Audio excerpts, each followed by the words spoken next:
any adofono mema obibia akaba ede eba too much GHS so many aba ekesikapa ne nso menemo edi eye ehie na ensema aba beto yapno enso amede ebesun wo Ghana wahala idwumede yimu edi ebusuafo esewani ensese ye ka edi chomam ni se medie ekra edi bi eba na ensemo yi die they say die abatom say obi be ye MP so obi be ye mampani ye dey free ye can say physical world ye dey do spiritual they say dey ye dey ra humu na ye kra ye tiase se bibi a ebesi eniso bia krampo no aya edi kan esi ewo humu ansa na chese aba eniso ama wo bia ehunu wo beso daye se wo waka krampo na si wo humu ansa na wo hunu wani epie wo eniso enu nti sese ya bato no sa na akwakwa pie mu ewo ho na ene de na nakwaku bonsam de ensem bi ababa betu edwa wo no de MP na wo pene den na wo gidi ye pass wo benya na wo nya nensama wo di etu edwa no say I am coming to parliament to spiritually arrest corrupt politicians we ene nensama wo di etu edwa mo nim say na say yantem enhye de encheye bia na chese presidential aspirants and parliamentary candidates one more file one nomination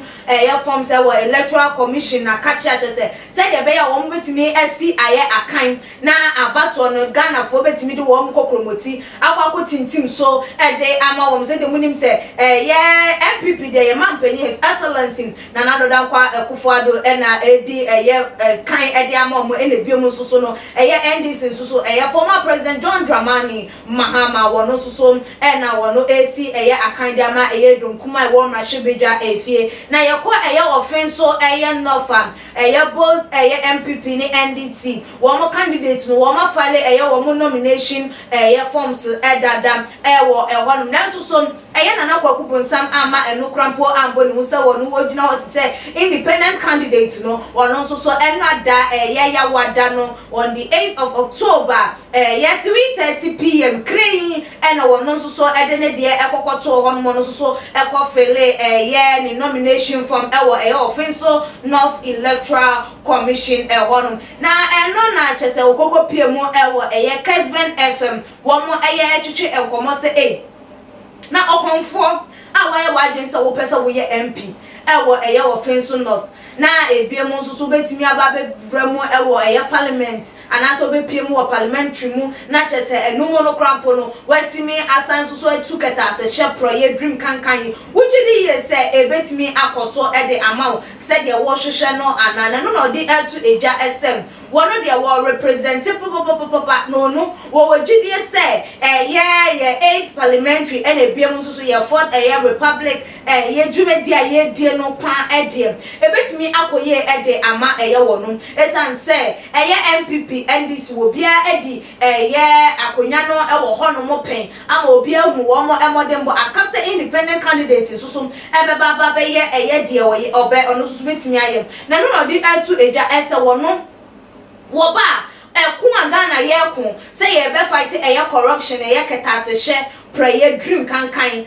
no ene ne priority adia te say na ni so ade hu say wo ba wo beye na wono de wo ba ye se wo de na ho oden say de ebinom ba wo mo de wo ma no ka say wo mo de wo ma ho oden beboa na emom wono de wone na bosom wone ne nananom na chese wo mo betena se esi enkonya na o ma kire ne se ne fa nyoma no to ha sei ye ni sei na chese ne de nyoma agugu na akwanmu na bibia atimi atoso wano de ama Ghana efo ama o ma hunu se wono nso so waba ababa beye bi ne yenso ne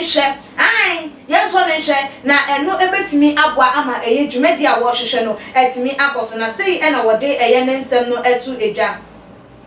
I am going to help with my spirit and my spiritual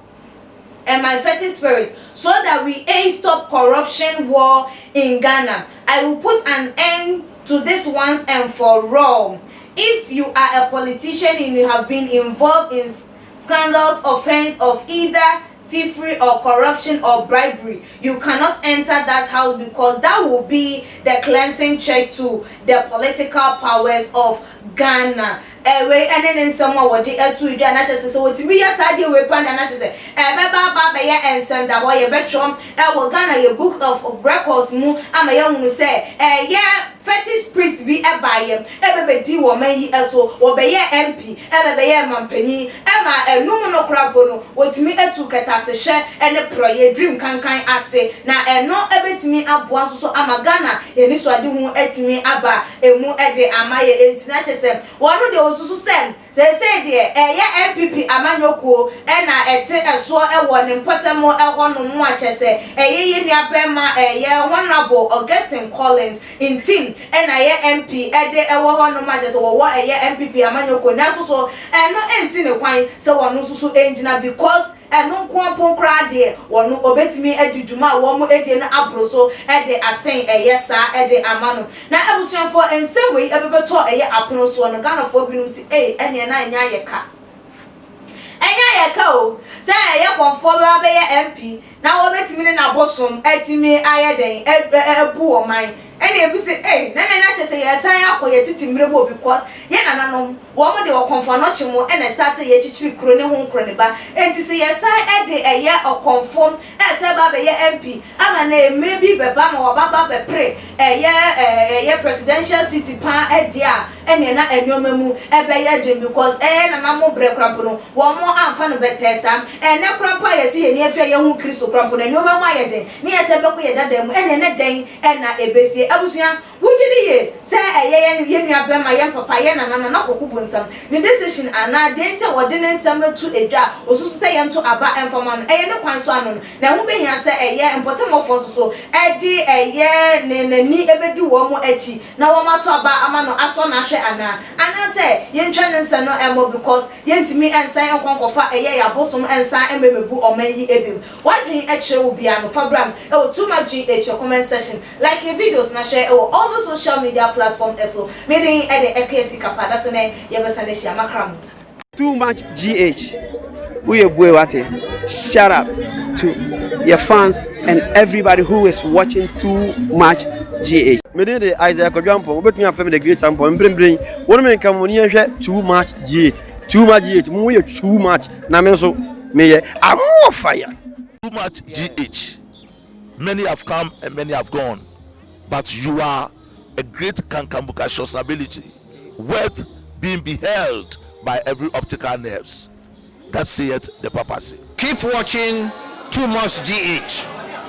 and you'll get the best of entertainment, the best of everything you want. My name is Ohima One. Keep watching Too Much GH. It's the best. Keep watching Too Much GH.